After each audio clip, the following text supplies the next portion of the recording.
ಆಂತರಿಕ ಸಂಘರ್ಷದ ಬೆಂಕಿ ಹೊತ್ಕೊಂಡಿದೆ. ಮಿಲಿಟರಿ ಹಾಗೂ ರಾಜಕೀಯ ಕ್ಷೇತ್ರದಲ್ಲಿ ಕೋಲಾಹಲವೇ ಸೃಷ್ಟಿಯಾಗಿದೆ. ಪಾಕ್ ಸೇನಾ ಮುಖ್ಯಸ್ಥನ ವಿರುದ್ಧವೇ ಸೈನಿಕರು ದಂಗೆ ಎದ್ದಿದ್ದಾರೆ. ಮುನೀರ್ ಆಸಿಂ ವಿರುದ್ಧ ಈ ರೀತಿಯಾಗಿ ಆಕ್ರೋಶ ವ್ಯಕ್ತಪಡಿಸ್ತಾ ಇದ್ದಾರೆ. ಒಂದು ರೀತಿಯಾಗಿ ಮಿಲಿಟರಿ ಹಾಗೂ ರಾಜಕೀಯ ಕ್ಷೇತ್ರದಲ್ಲಿ ಕೋಲಾಹಲ ಕಂಡು ಬರ್ತಾ ಇದೆ. ಸೇನಾ ಮುಖ್ಯಸ್ಥರ ನಿರ್ಧಾರಗಳನ್ನ ಸೈನಿಕರು ಪ್ರಶ್ನೆ ಮಾಡ್ತಾ ಇದ್ದಾರೆ. ಸೇನಾ ಮುಖ್ಯಸ್ಥ ಆಸಿಂ ಮುನೀರ್ನಿಂದಾನೇ ಈ ರೀತಿಯಾಗಿ ಪಾಕ್ ಸರ್ವನಾಶದತ್ತ ಹೋಗ್ತಾ ಇದೆ. ಭಾರತದ ಜೊತೆ ಸಂಘರ್ಷಕ್ಕೆ ಈ ಮುನೀರ್ ಕಾರಣ ಅಂತ ಆಕ್ರೋಶವನ್ನ ವ್ಯಕ್ತಪಡಿಸ್ತಾ ಇದ್ದಾರೆ. ದಂಗೆ ಎದ್ದು ಬಿಟ್ಟಿದ್ದಾರೆ.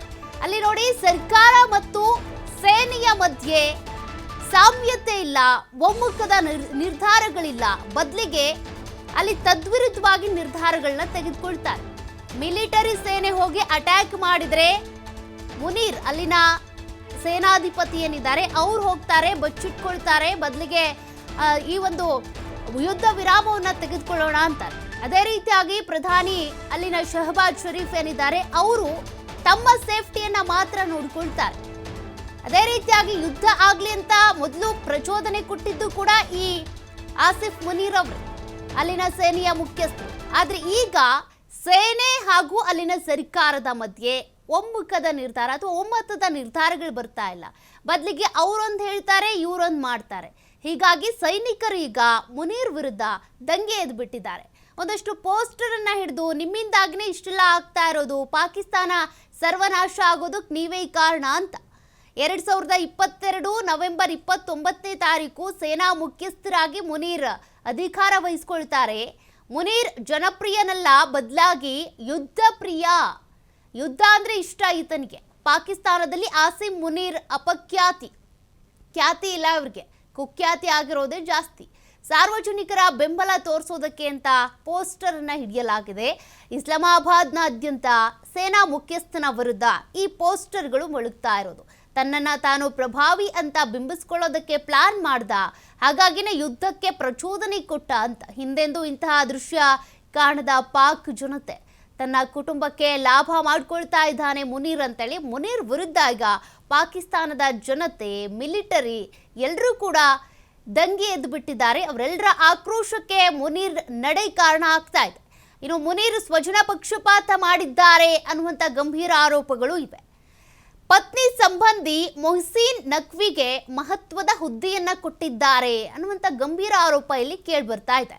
ಪ್ರಸ್ತುತ 2 ಹುದ್ದೆಯನ್ನ ಹೊಂದಿರುವಂತ ಮೊಹ್ಸಿನ್ ನಖ್ವಿ ಪಾಕ್ ಕ್ರಿಕೆಟ್ ಮಂಡಳಿಯ ಅಧ್ಯಕ್ಷ ಹಾಗೂ ದೇಶದ ಗೃಹ ಸಚಿವ. ಈ 2 ಹುದ್ದೆಗಳನ್ನು ಕೂಡ ಅಲಂಕರಿಸಿರೋದು ನಖ್ವಿ. ಇದರಲ್ಲಿ ಯಾವುದೇ ಪರಿಣತಿ ಇಲ್ಲ ನಖ್ವಿಗೆ. ಹಾಗಿದ್ರೂ ಕೂಡ 2 ಹುದ್ದೆಗಳನ್ನ ಅನುಭವಿಸ್ತಾ ಇದ್ದಾರೆ. ಸರ್ಕಾರಿ ನೇಮಕಾತಿಯಲ್ಲಿ ಮುನೀರ್ ತಾಯಿ ಚಿಕ್ಕಪ್ಪನ ಹಸ್ತಕ್ಷೇಪ ಕೂಡ ಆಗ್ತಾ ಇದೆ. ತಾಯಿ ಹಾಗೂ ಚಿಕ್ಕಪ್ಪ ಇಬ್ರು ಕೂಡ ಇಲ್ಲಿ ಹಸ್ತಕ್ಷೇಪ ಮಾಡ್ತಿದ್ದಾರೆ. ಇನ್ನು ಮುನೀರ್ ತಾಯಿ ಚಿಕ್ಕಪ್ಪ ಸೈಯದ್ ಬಾಬಲ್ ಅಲಿ ಶಾ ಇವ್ರ ಹಸ್ತಕ್ಷೇಪ ಇಲ್ಲಿ ಕಂಡು ಬರ್ತಾ ಇದೆ. ಸೇನೆಗೆ ಬೇಕಾದಂತ ನಿರ್ಧಾರ, ದೇಶದ ಒಳಿತಿಗೆ ಬೇಕಾದಂತ ನಿರ್ಧಾರಗಳನ್ನ ಇಲ್ಲಿ ಮುನೀರ್ ತೆಗೆದುಕೊಳ್ತಾ ಇಲ್ಲ ಅನ್ನುವಂತ ಆರೋಪ.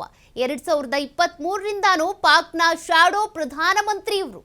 ಮುನೀರ್ ಸೋದರ ಸಂಬಂಧಿ ಹಜ್ರಾ ಸುಹೈಲ್ಗೆ ಮಹತ್ವದ ಹುದ್ದೆಯನ್ನ ಕೊಡಲಾಗಿದೆ. ತಮಗೆ ಬೇಕಾದವರಿಗೆ ಅಂದ್ರೆ ತನಗೆ, ತನ್ನ ಕುಟುಂಬಸ್ಥರಿಗೆ ಬೇಕಾದಂತ ಹುದ್ದೆಗಳನ್ನ ಕೊಟ್ಕೊಂಡು ಇಲ್ಲಿ ಒಂದು ರೀತಿಯಾಗಿ ಮಜಬೂತಾಗಿ ಇರುವಂತದ್ದು ಮುನೀರ್. 2023ರಿಂದ ಪಾಕ್ ಶಿಕ್ಷಣ ಸಚಿವಾಲಯದಲ್ಲಿ ಈ ಸುಹೈಲ್ಗೆ ಸಿಇಒ ಹುದ್ದೆ ಸಿಕ್ಕಿದೆ.